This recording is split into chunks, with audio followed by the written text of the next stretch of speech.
Kalau mendengar Bojonegoro, apa yang terlintas di pikiran kalian? Minyak bumi? Hutan jati?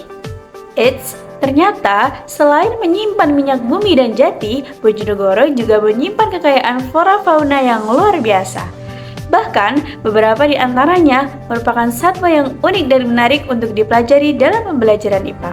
Penasaran seperti apa? Yuk kita ikuti video sampai selesai. Pada video kali ini, kita akan menjelajahi keragaman hayati Bojonegoro yang ada di Pusat Informasi Geologi Geopark Bojonegoro. Selain mengenal berbagai flora dan fauna, kita juga akan melihat bagaimana semuanya bisa menjadi pembelajaran IPA yang sangat seru. Sebelum melihat koleksi flora dan fauna yang ada di Bojonegoro, kita kenalan dulu dengan istilah apa sih itu keragaman hayati. Jadi, keragaman hayati adalah variasi makhluk hidup yang ada di suatu wilayah. Semakin banyak jenis tumbuhan dan hewan yang hidup di suatu daerah, berarti semakin tinggi pula tingkat keanekaragaman hayatinya. Indonesia sendiri dikenal sebagai salah satu negara dengan keanekaragaman hayati terbesar di dunia, karena dia memiliki iklim tropis yang mendukung kehidupan berbagai makhluk hidup. Nah, Bojonegoro menjadi salah satu daerah yang turut menyumbang kekayaan hayati Indonesia.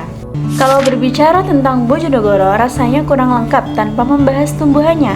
Salah satu yang paling terkenal tentunya yaitu pohon jati yang sudah menjadi ikon Bojonegoro. Selain itu, ada juga tanaman budidaya seperti jagung, singkong, berbagai tanaman buah, hingga tanaman hias. Tumbuh-tumbuhan ini tidak hanya membuat lingkungan menjadi hijau, tetapi juga menghasilkan oksigen, menjadi sumber makanan, dan menyediakan tempat hidup bagi berbagai jenis hewan lainnya. Jadi, kalau tidak ada tumbuhan, bisa dibilang banyak makhluk hidup lain juga akan kesulitan untuk bertahan hidup.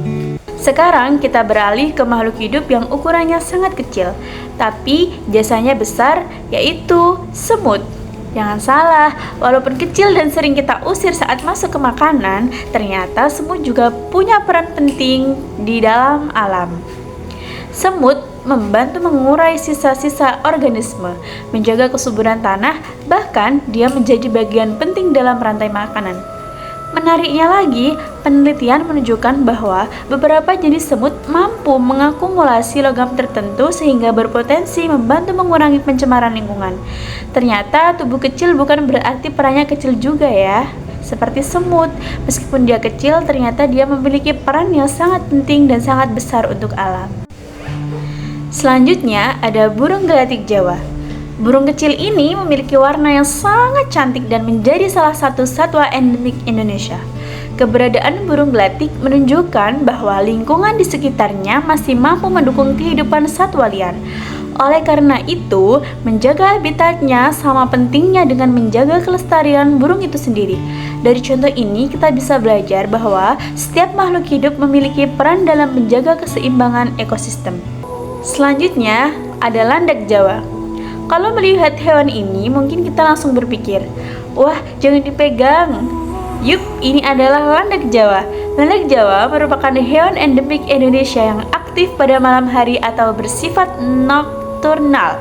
Duri tajam yang ada di tubuhnya bukan hanya sekedar hiasan, melainkan bentuk adaptasi untuk melindungi diri dari ancaman predator. Dari hewan ini, kita juga bisa belajar bahwa setiap makhluk hidup memiliki cara yang berbeda untuk bertahan hidup di lingkungannya. Nah, yang terakhir ada biawak air. Hewan ini sering ditemukan di sekitar sungai, rawa, maupun daerah yang memiliki sumber air. Sebagai predator, biawak juga berperan sebagai menjaga keseimbangan populasi hewan lain dalam ekosistem.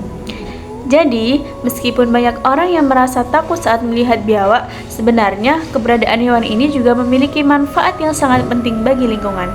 Nah, inilah salah satu contoh bagaimana setiap makhluk hidup saling berhubungan dalam sebuah ekosistem. Dari berbagai koleksi yang ada di PIGG Bojonegoro, kita bisa melihat bahwa keragaman hayati bukan hanya menjadi kekayaan alam yang harus dijaga, tetapi juga merupakan sumber belajar yang sangat menarik. Melalui pengamatan langsung terhadap flora dan fauna, peserta didik dapat memahami materi IPA seperti keanekaragaman hayati, adaptasi makhluk hidup, hingga ekosistem dengan cara yang lebih nyata dan menyenangkan. Jadi, belajar IPA tidak harus selalu di dalam kelas. Alam di sekitar kita juga bisa menjadi laboratorium untuk belajar kita. Sekian video dari saya, terima kasih sudah menonton sampai selesai. Kurang lebihnya mohon maaf.